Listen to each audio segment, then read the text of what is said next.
The flashing red and blue lights cut through the rainy Virginia night, illuminating the sleek black SUV.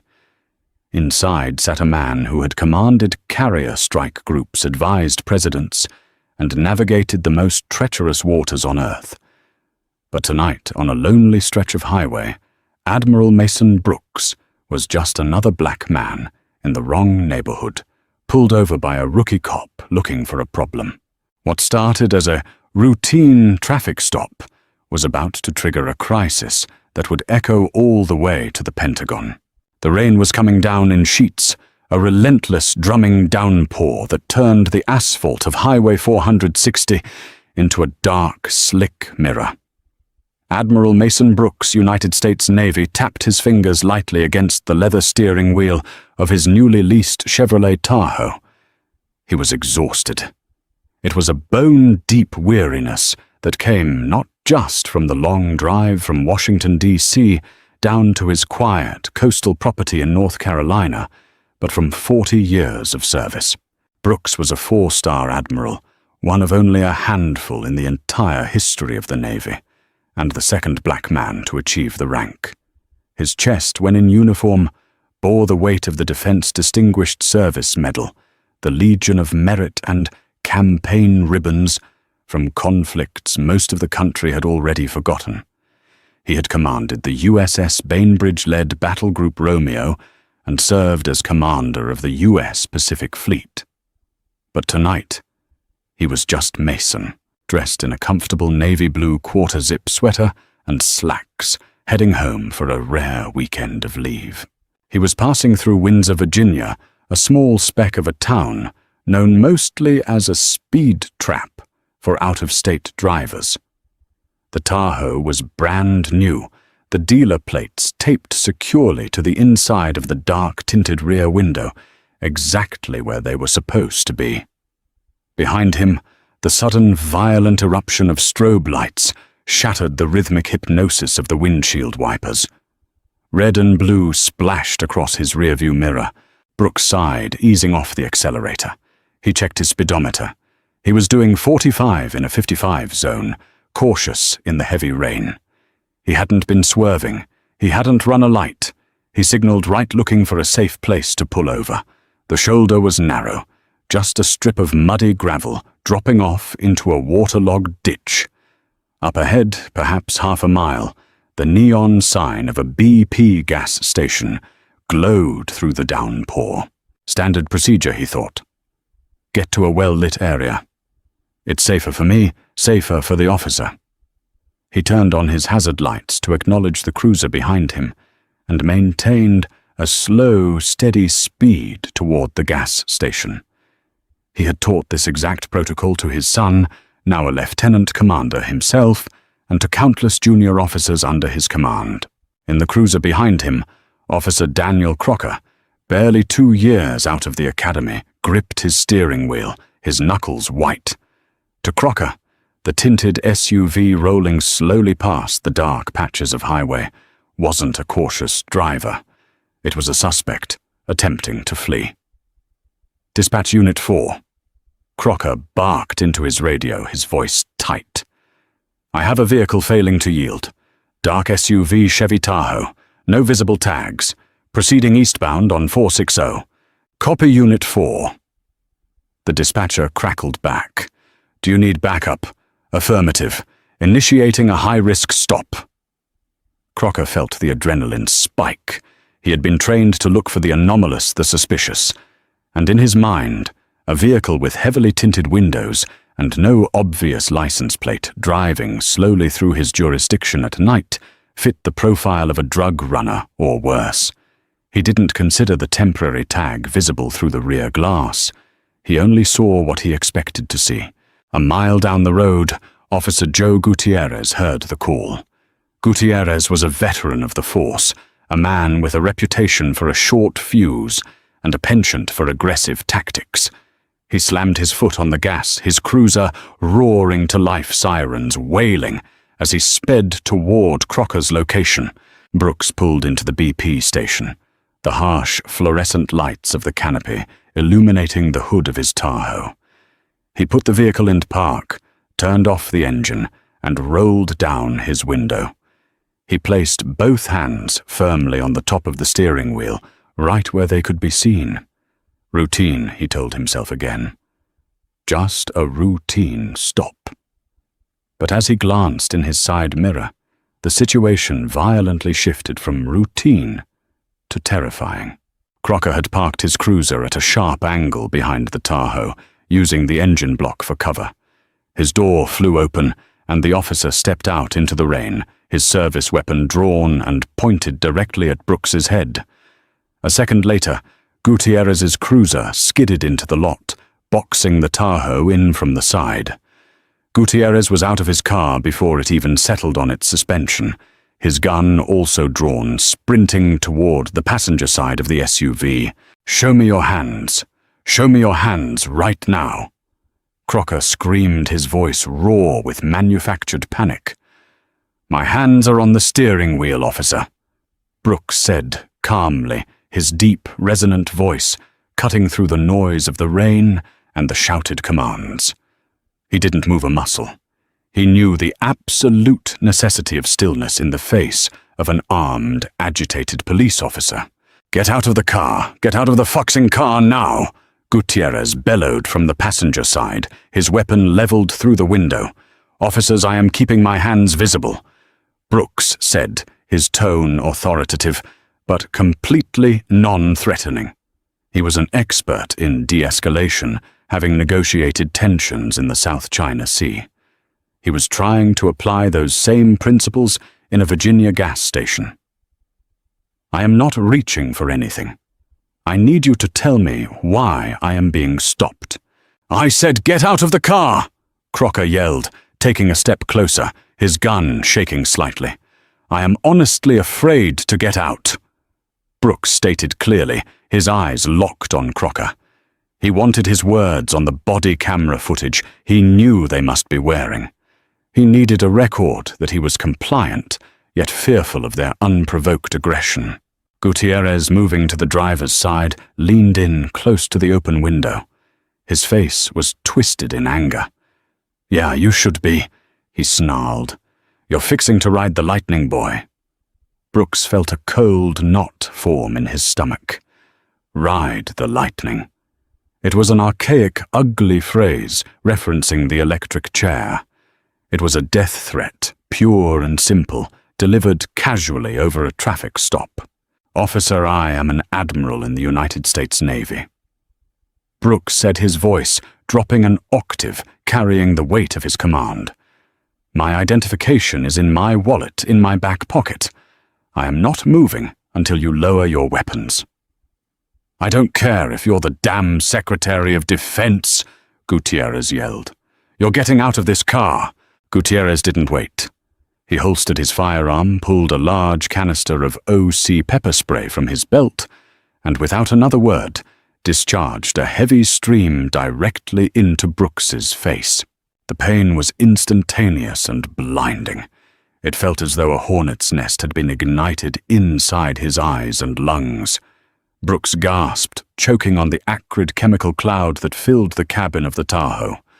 He squeezed his eyes shut, his hands, instinctively, coming off the wheel to cover his face, fighting the overwhelming urge to claw at his burning skin. "Get out, get out!" Gutierrez was screaming, grabbing Brooks by his sweater and violently yanking the 60-year-old man from the vehicle. Brooks stumbled out into the rain, coughing violently, completely blinded. Before he could regain his footing, Gutierrez hit him with a knee strike to the thigh. Brooks collapsed onto the wet concrete of the gas station lot. Rough hands grabbed his arms, twisting them painfully behind his back. The cold steel of handcuffs ratcheted tightly around his wrists, biting into his skin. "Stop resisting, stop resisting!" Crocker yelled, kneeling on Brooks's back. "I am not resisting."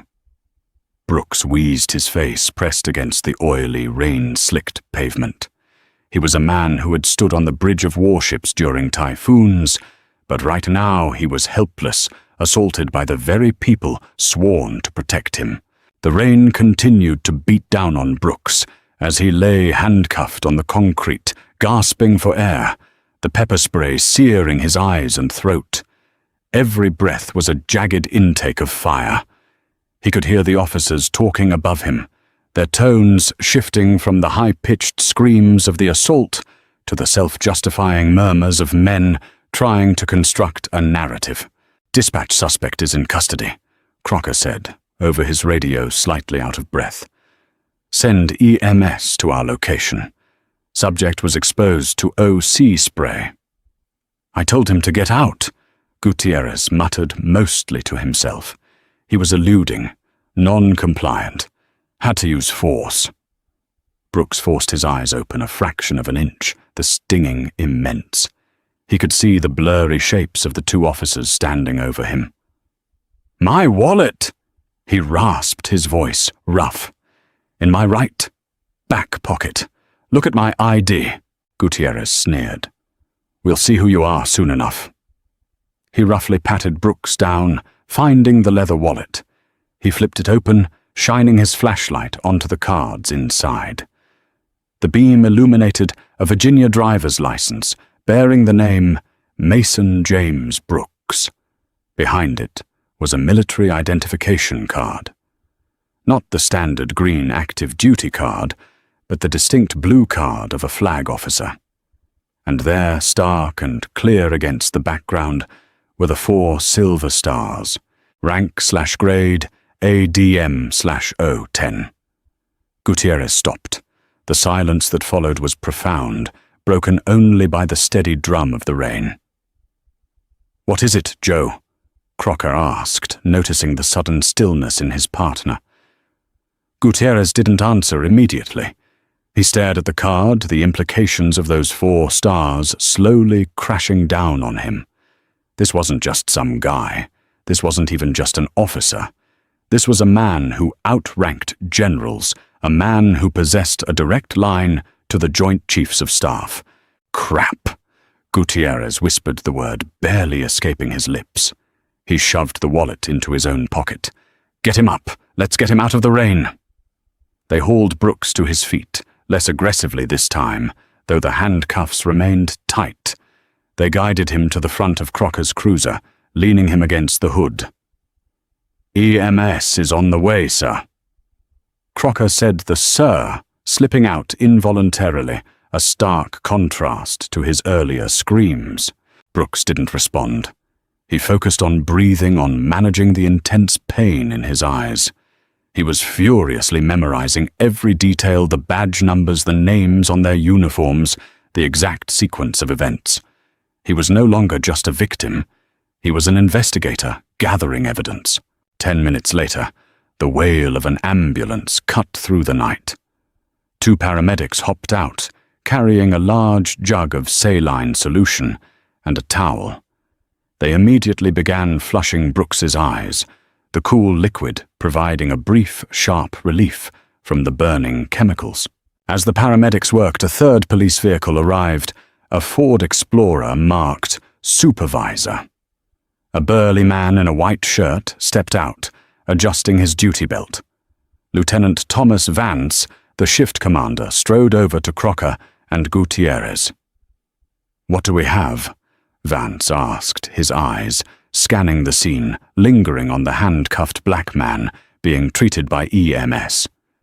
Gutierrez pulled Vance aside out of earshot of the paramedics, but Brooks, his hearing sharp, strained to listen. "Traffic stop for no tags. LT." Gutierrez said, his voice low, lacking its previous bluster.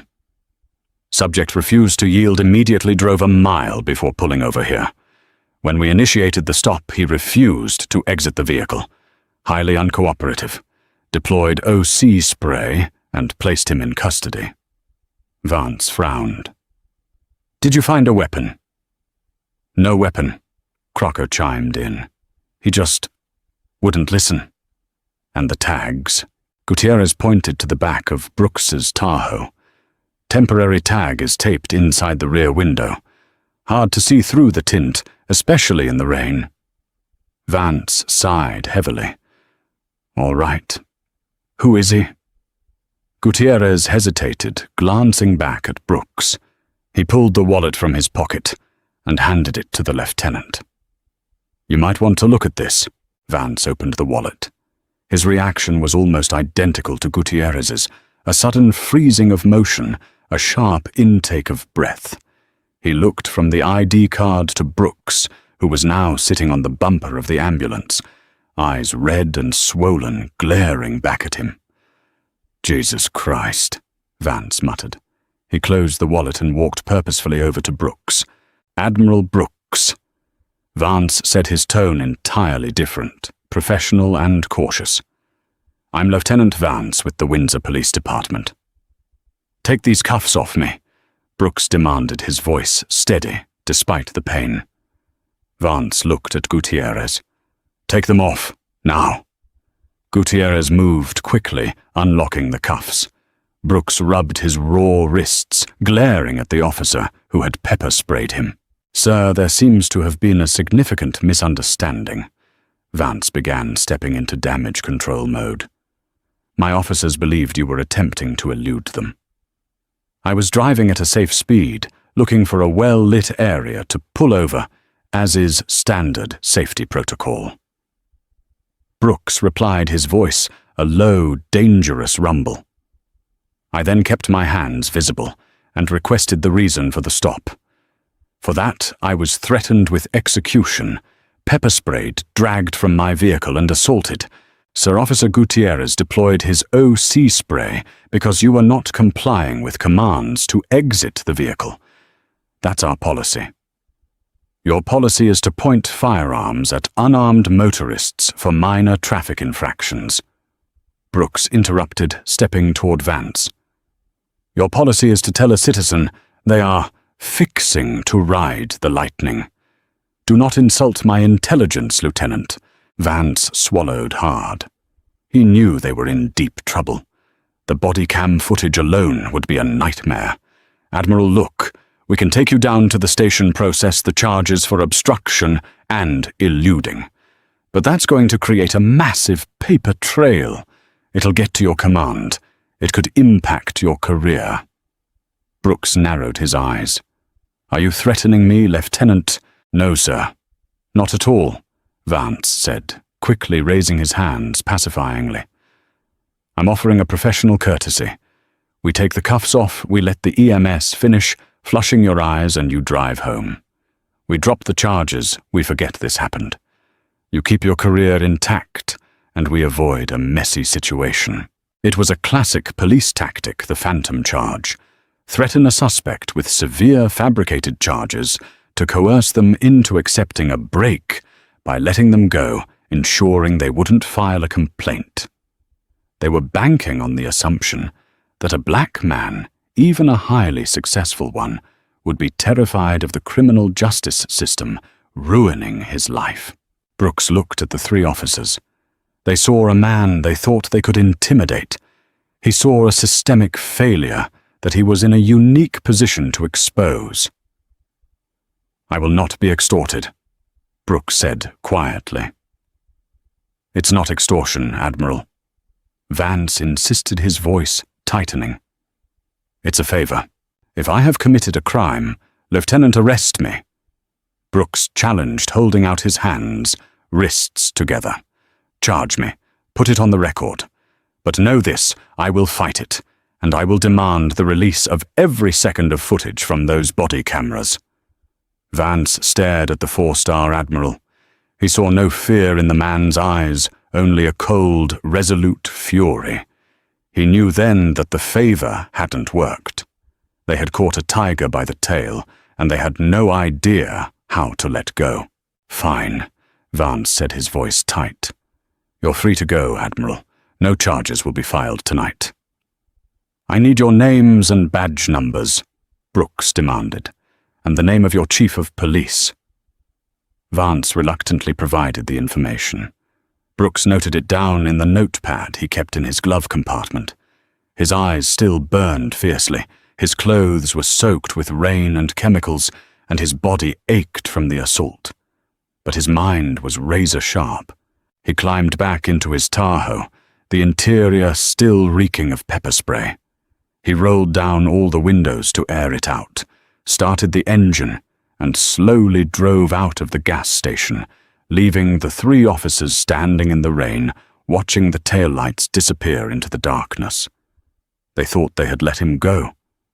They didn't realize he was just returning to base to prepare for war. Monday morning in the Pentagon, the massive 5-sided building hummed with the quiet, intense energy of the American military-industrial complex. In the E-ring, the outermost corridor housing the highest-ranking officials, the atmosphere was typically one of controlled urgency. Admiral Mason Brooks sat at his expansive oak desk, his face impassive. He was in his service dress blue uniform, the 4 stars gleaming on his collar, the ribbons on his chest, a testament to a lifetime of discipline and service. Only the slight redness still visible in his eyes hinted at the ordeal of the weekend. Across the desk sat his Chief of Staff, Captain Sarah Jenkins, and his legal counsel, Commander David Ross. They had just finished watching the body camera footage. Brooks had used his considerable influence to have the Navy Criminal Investigative Service, NCIS, secure the footage from the Windsor Police Department early Sunday morning, circumventing local bureaucracy. The video played on a large monitor mounted on the wall. They had watched it in agonizing silence, the aggressive approach, the drawn weapons, the horrific threat of riding the lightning, the blinding spray, and the violent takedown. When the video ended, Jenkins, a seasoned officer who had served in combat zones, looked visibly shaken. "Sir, that is assault. That is a blatant violation of your constitutional rights." Commander Ross, a sharp military lawyer, was already taking notes. "It's worse than that, Admiral. It's a textbook case of excessive force, unlawful detainment, and civil rights violations under color of law. They had no probable cause for a high-risk stop. The threat made by Officer Gutierrez alone is grounds for immediate termination and criminal charges." Brooks leaned back in his chair, his expression unreadable. "They offered me a deal, David. They threatened to charge me with eluding and obstruction, implying it would ruin my career if I didn't agree to walk away quietly." Ross shook his head in disgust. "Coercion. They knew they messed up, and they tried to bury it by intimidating you. They clearly didn't know who they were dealing with." "No, they didn't," Brooks said quietly. "They saw a black man in a nice car and assumed the worst. They acted with impunity because they believed I was powerless to stop them. If they do this to a 4-star admiral, what are they doing to the kid driving home from his shift at the grocery store? What are they doing to the young enlisted sailor who gets pulled over in their town?" He stood up and walked over to the window looking out over the Potomac River. "I cannot let this stand. If I accept their favor and walk away, I am complicit. I am telling them their behavior is acceptable." He turned back to his team. "Sarah, get me the Secretary of the Navy on the line. I need to brief him. David, I want you to start drafting a civil suit. I want a federal civil rights lawsuit filed against Officer Gutierrez, Officer Crocker, and the town of Windsor. We are not settling this quietly." "Yes, sir," Ross said, snapping his notebook shut. "I'll start immediately. And Sarah," Brooks added, his voice hardening, "before you call the SECNAV, find me the direct line to the Chief of Police in Windsor, Virginia. Chief Rodney. What was his name?" Jenkins checked her notes. "Chief Rodney Palmer, sir. Get him on the phone, now." 10 minutes later, the secure line on Brooks's desk buzzed. He picked up the receiver. "Admiral Brooks." "Sir, I have Chief Palmer from the Windsor Police Department on the line," Jenkins said. "Put him through." There was a click, and then a hesitant voice came over the line. "Hello, this is Chief Palmer." Palmer sounded tired. He was the head of a small-town department dealing mostly with petty theft and traffic tickets. He had received a vague report from Lieutenant Vance about an incident involving a military officer over the weekend, but Vance had downplayed it, calling it a misunderstanding that had been resolved without charges. Palmer was entirely unprepared for who was on the other end of the line. "Chief Palmer, this is Admiral Mason Brooks, United States Navy." The voice boomed through the receiver, carrying the authoritative weight of a man accustomed to commanding thousands. Palmer sat up straight in his cheap office chair. Yes, Admiral. How can I help you?"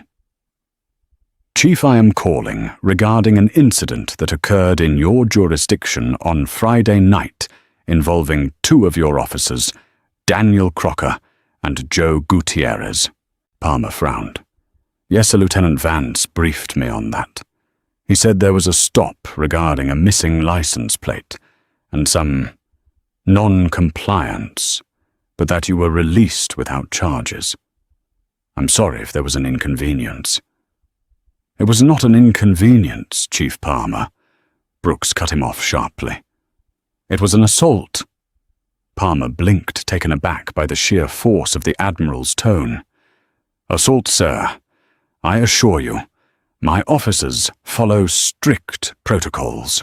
Your officers drew their firearms on an unarmed, compliant motorist." Brooks stated his voice cold and precise. "They threatened to execute me using the phrase, 'fixing to ride the lightning.' They deployed OC spray directly into my face without provocation while my hands were clearly visible. They dragged me from my vehicle, struck me, and handcuffed me in the rain." Silence hung heavy on the line. Palmer felt a cold sweat break out on his forehead. "Admiral, I was not informed of these details." "I have the body camera footage, Chief. My NCIS detachment secured it this morning," Brooks said. "I have reviewed it with my legal counsel. The actions of your officers were not only a gross violation of my civil rights, but a display of staggering incompetence and racial profiling. So please, let's not jump to conclusions about racial—" "Chief Palmer." Brooks interrupted his voice, dropping to a low, dangerous register. "Do not attempt to placate me. I am a 4-star admiral. I have commanded fleets. I know what an ambush looks like. Your officers saw a black man driving a nice vehicle and decided to escalate a routine traffic stop into a life-threatening situation." Palmer was stammering now, entirely out of his depth. "Admiral, I will initiate an internal affairs investigation immediately. I promise you we will look into this thoroughly. An internal investigation is insufficient, Chief," Brooks replied. "I am informing you as a courtesy that I am filing a federal civil rights lawsuit against your department Officer Crocker and Officer Gutierrez. Furthermore, I will be forwarding the body camera footage to the Department of Justice to request an investigation into the patterns and practices of the Windsor Police Department." Palmer felt the floor drop out from under him. A federal lawsuit, the DOJ. This was the kind of thing that destroyed police departments. "Admiral, please, surely we can discuss this. A lawsuit will draw a massive amount of media attention. It will be a circus." "That is precisely the point, Chief," Brooks said, his voice unwavering. "Light is the best disinfectant. Your officers believed they could operate with complete impunity. They thought they could terrorize a citizen and bury the evidence with a phantom charge. They were wrong. This conversation is over." Brooks hung up the phone. He sat perfectly still for a moment, the silence of the Pentagon office rushing back in. He had fired the first shot. The battle was joined, and he had no intention of losing. The silence in Chief Rodney Palmer's office was suffocating. He slowly placed the phone receiver back onto its cradle, his hand trembling slightly. A 4-star admiral, a federal civil rights lawsuit, the Department of Justice. The words echoed in his head like a death knell for his career and his quiet little town. Palmer immediately picked up his cell phone and dialed the mayor of Windsor, Richard Hayes. When Hayes heard the details, his reaction was a string of profanities that lasted a full minute. "Get ahead of it, Rodney," Hayes bellowed through the phone. "Call the Union. Call Bill O'Rourke. We need to control the narrative before this Navy hotshot turns us into the next national headline." Bill O'Rourke, the abrasive head of the Regional Police Union, arrived in Windsor within the hour. O'Rourke was a man who made his living defending the indefensible, a master of spinning police misconduct into split-second life-or-death decisions. "They're bluffing," O'Rourke scoffed, reviewing the incident report in Palmer's office. "He's throwing his weight around. We've got qualified immunity. The guy refused a lawful order to exit his vehicle during a high-risk traffic stop. Gutierrez used non-lethal compliance tools. We stand by the officers." "Bill, he has the body camera footage," Palmer said, rubbing his temples. "So do we," O'Rourke replied with a sly grin. "And it's all about how you edit the movie, Chief."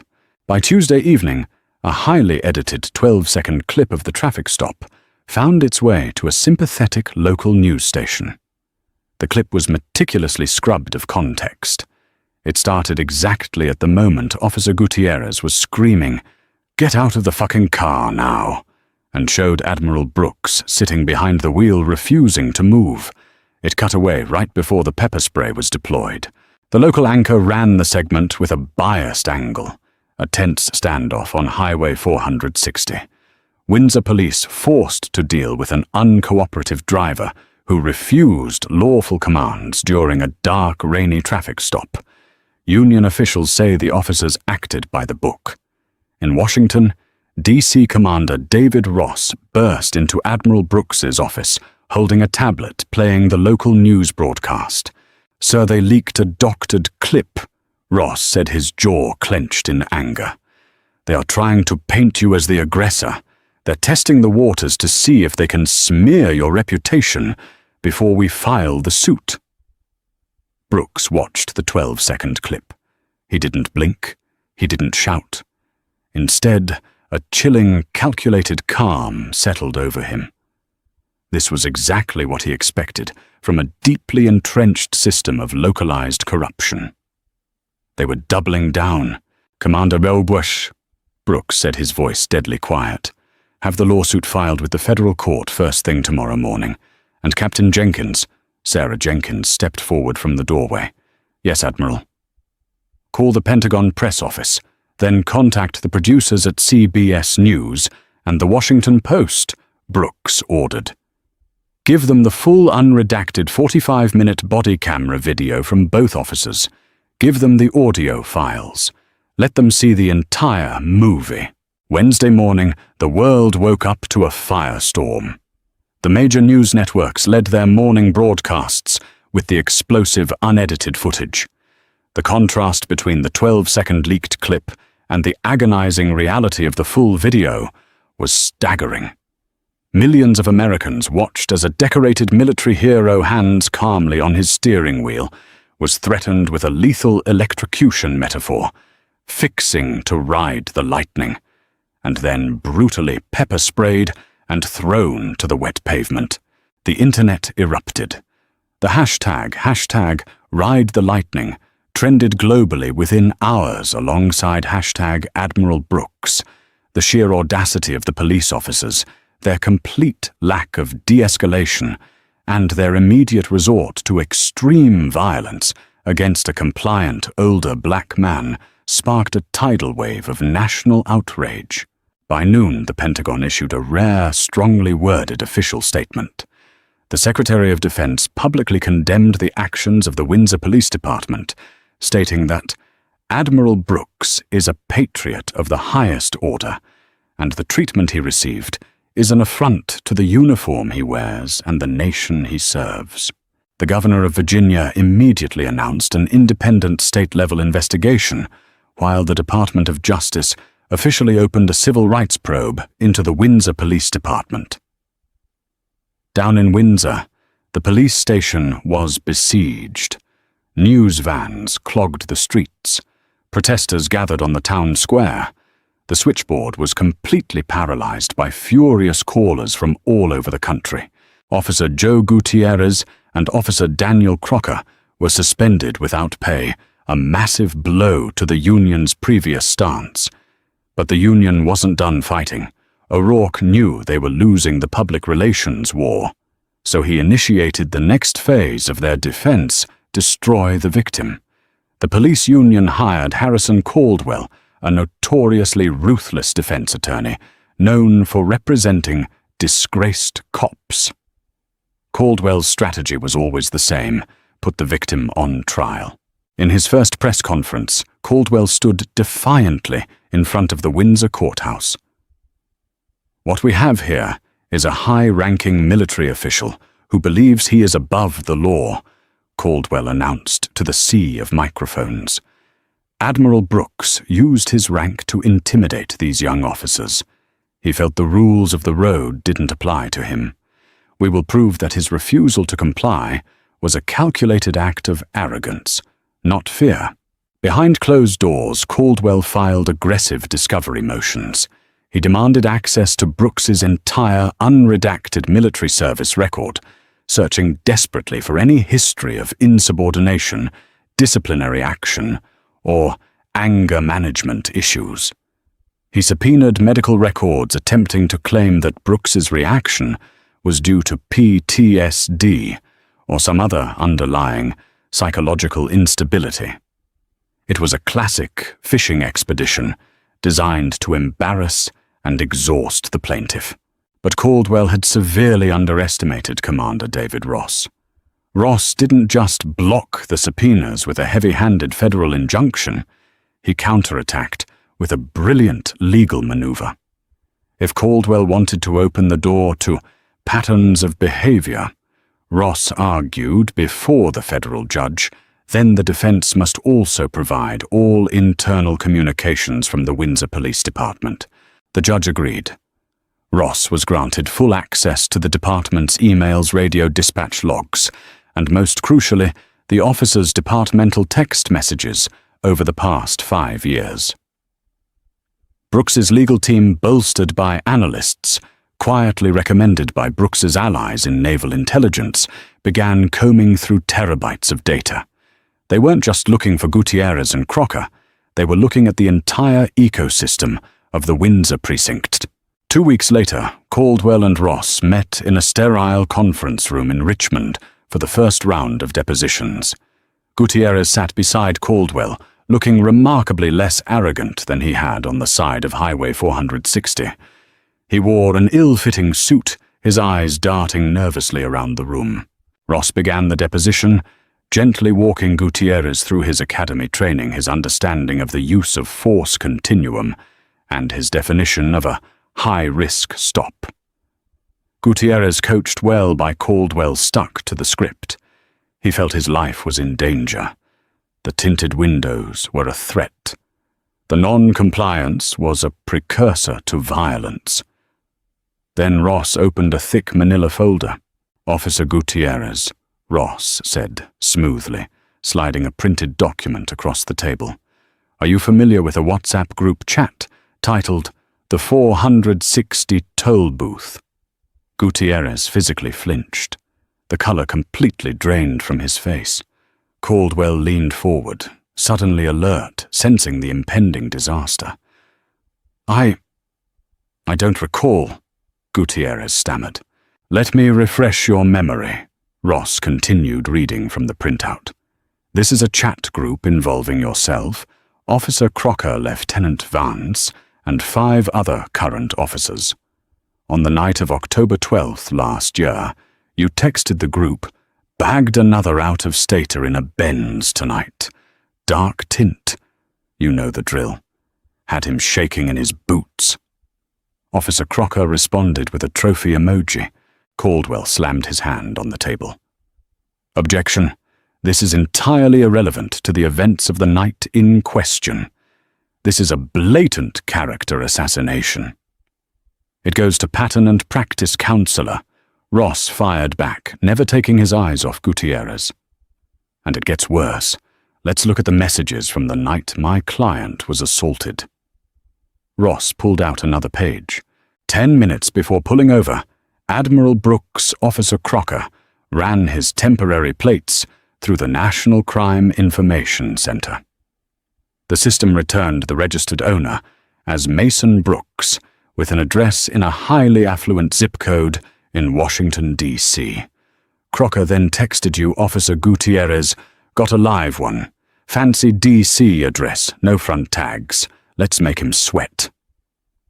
Gutierrez stared at the paper, his mouth opening and closing silently. You knew he wasn't a threat, Ross said, his voice dropping into a tone of absolute condemnation. You knew he was an older man driving a legally registered vehicle.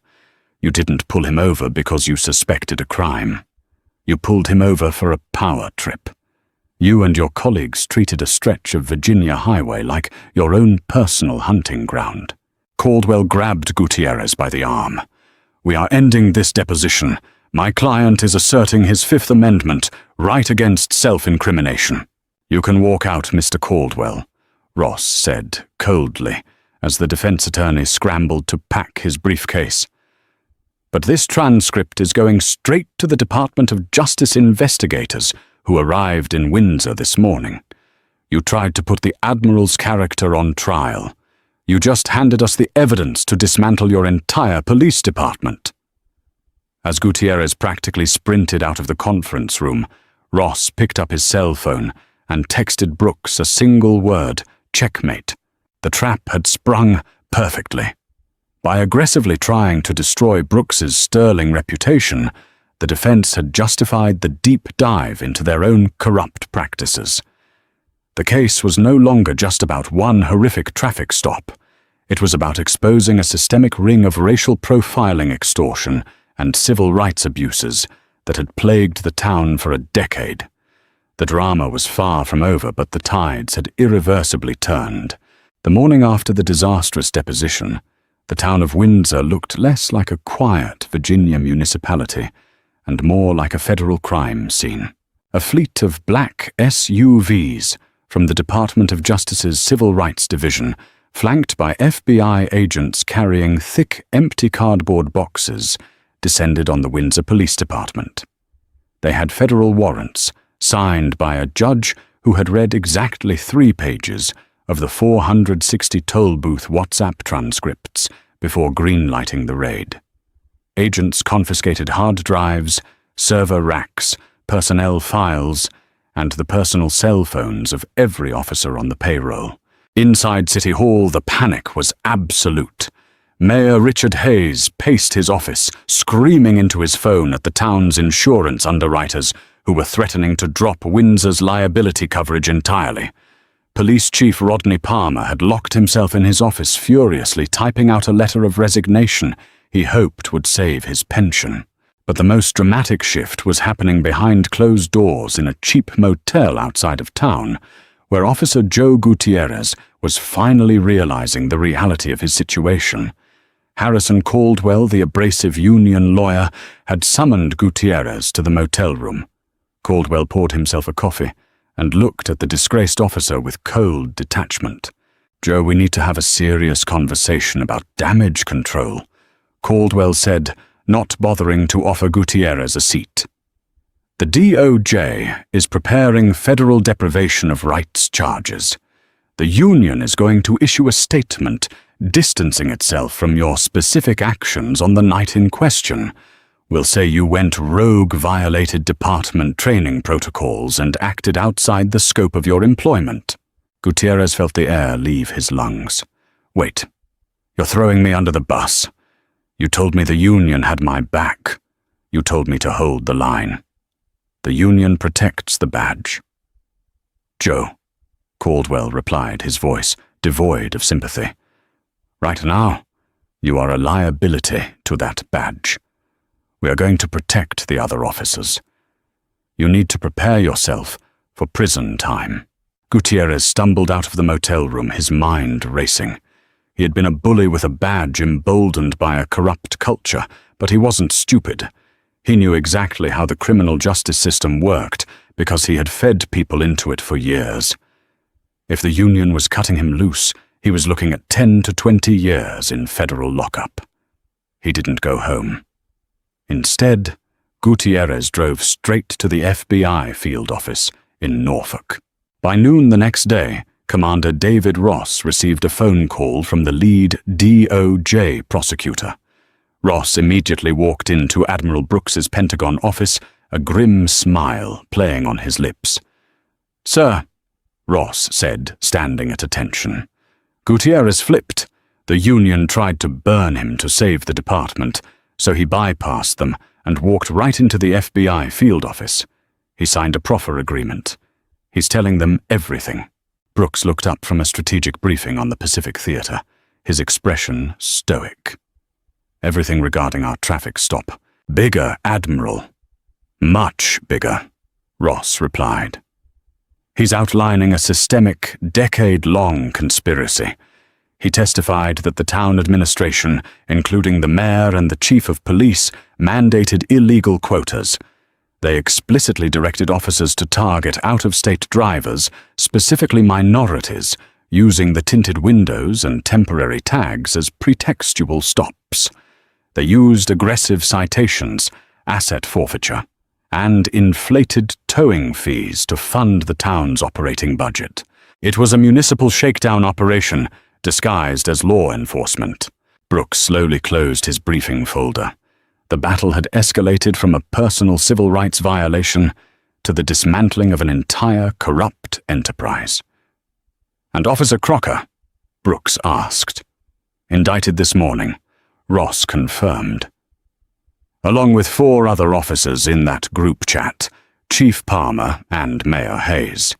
The DOJ is freezing the town's assets. The FBI has wire fraud charges pending against the mayor for misappropriating the funds they stole from motorists." "Good," Brooks said quietly, standing up and smoothing his uniform jacket. "But criminal charges aren't enough.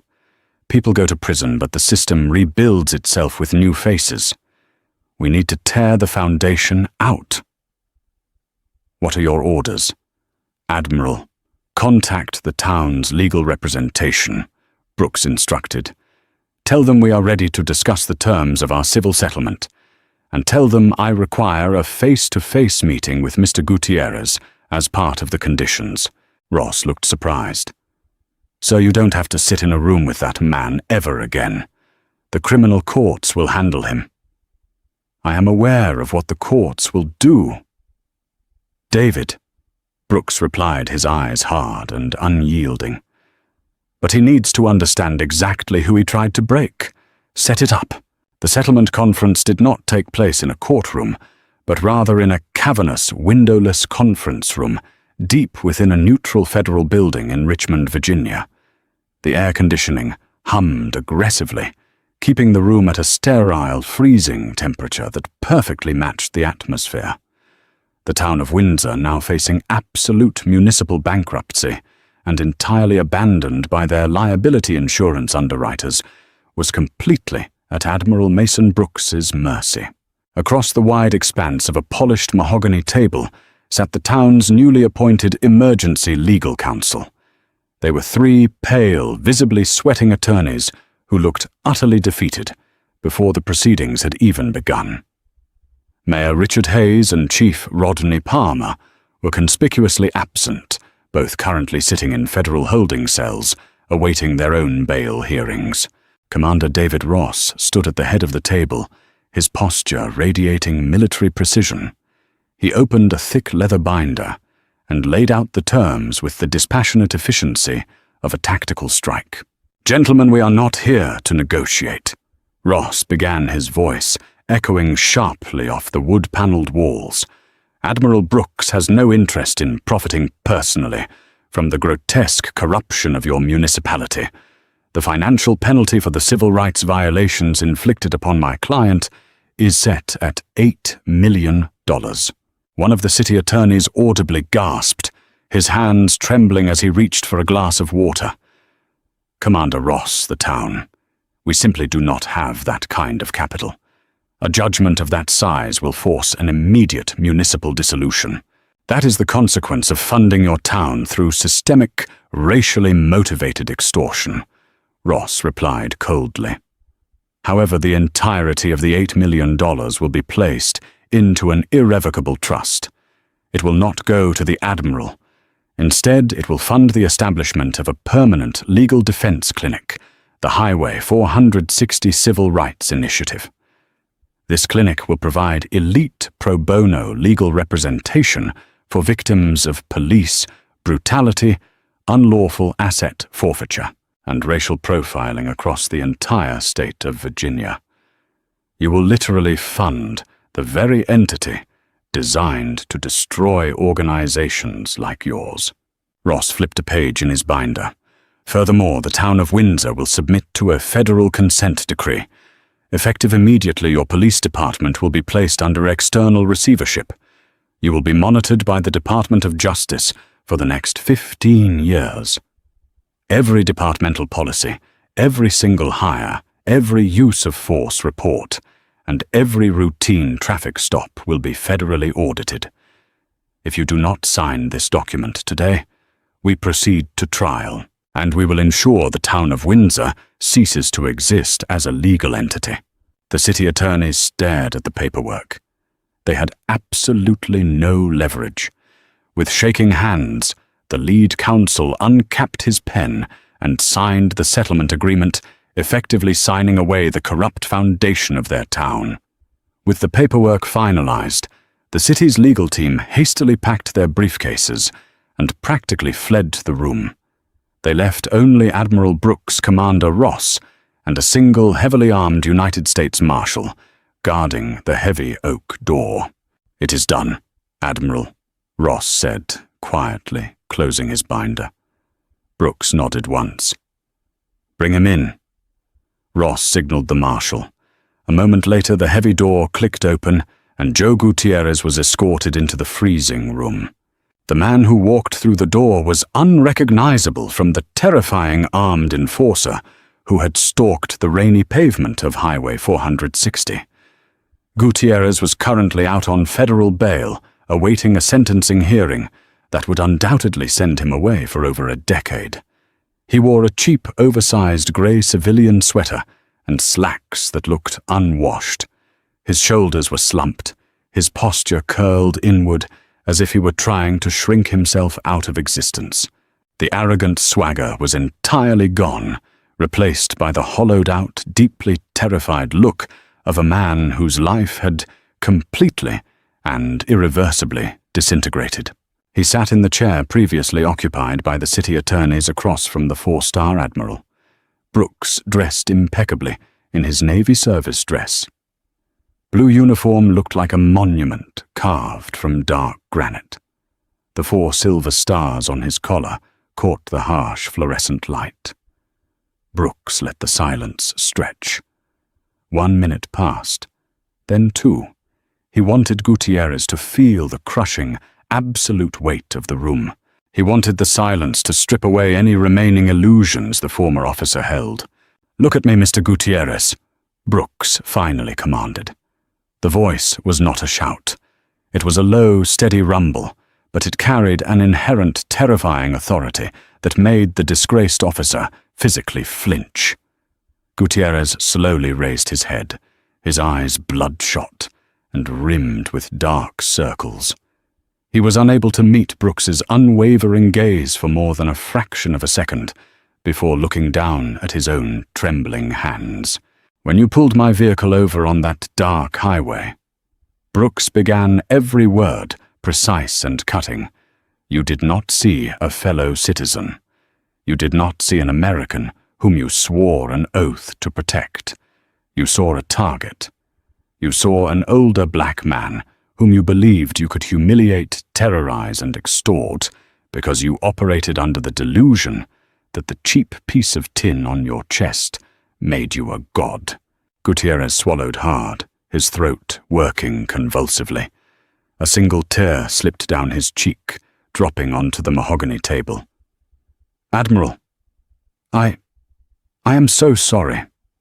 I lost my way. The department, the quotas. I was just following the culture. Do not insult my intelligence by blaming culture." Brooks cut him off, his voice cracking like a whip. I have commanded tens of thousands of young men and women in active combat zones. I have sent them into the most dangerous waters on this planet, into situations where their lives were in actual imminent peril, and I demand from an 18-year-old enlisted sailor more discipline, more restraint, and far more moral courage in a single afternoon than you displayed in your entire miserable career. Brooks leaned forward slowly, placing his large, heavily scarred hands flat on the table, closing the physical distance between them. You drew your service weapon on an unarmed, compliant man. You threatened to execute me. You used a chemical weapon to blind me while my hands were clearly visible, and you threw me into the mud. Brooks said, his voice dropping to a terrifyingly quiet, intense register. But you failed to break me, because true authority does not come from the barrel of a gun, and human dignity cannot be taken by brute force. Gutierrez was openly weeping, now his face buried in his hands, his shoulders shaking with ragged, pathetic sobs. You are going to federal prison. Brooks continued, entirely unmoved by the tears. You will lose your freedom, your pension, your reputation, and your right to ever wear a uniform again. But I demanded you be brought into this room today, so you could look directly at the face of the man who ended your reign of terror. I want you to remember this face every single day you sit in your 6x9 cell. I want you to remember that when you went looking for a victim to abuse, you pulled over the wrong man. Brooks stood up in one fluid motion, towering over the broken former officer. He adjusted his pristine white cover, the gold braid gleaming sharply. He did not look back at Gutierrez. "Commander Ross, our business here is concluded," Brooks stated. Without waiting for a response, Admiral Mason Brooks turned and walked out of the conference room, his stride perfectly measured and purposeful. He navigated the quiet corridors of the federal building, pushed through the heavy glass double doors, and stepped out into the bright, blinding Virginia sunlight. The domestic battle was decisively won. A systemic criminal enterprise disguised as law enforcement had been completely eradicated, and a powerful precedent had been forged that would echo across the nation. He climbed into the back of his waiting Navy staff car, the engine purring to life. He had a fleet waiting for his orders, and the deep waters ahead required his absolute attention. Admiral Brooks's story is a chilling reminder of the realities that still exist on the dark stretches of American highways, where power is abused and the vulnerable are targeted. But more importantly, it is a testament to the incredible power of moral courage. Brooks didn't just fight back for himself. He used his immense platform, his unyielding discipline, and his strategic brilliance to dismantle an entire system of corruption that had preyed on innocent citizens for years. He proved that true strength isn't about the volume of your voice or the weapon on your hip. It's about the unshakable resolve to hold the line for justice, no matter the personal cost. If this incredible true-to-life story of Admiral Brooks standing up against corruption and fighting for civil rights resonated with you, please hit that like button. It really helps the channel grow. Share this video with someone who needs a reminder that the truth always comes to light, and that one person with enough courage can change a broken system. And don't forget to subscribe and ring the notification bell so you never miss our deep dives into the most dramatic, high-stakes stories of justice, power, and resilience. Drop a comment below. What would you have done in the Admiral's shoes? Let's get the discussion going.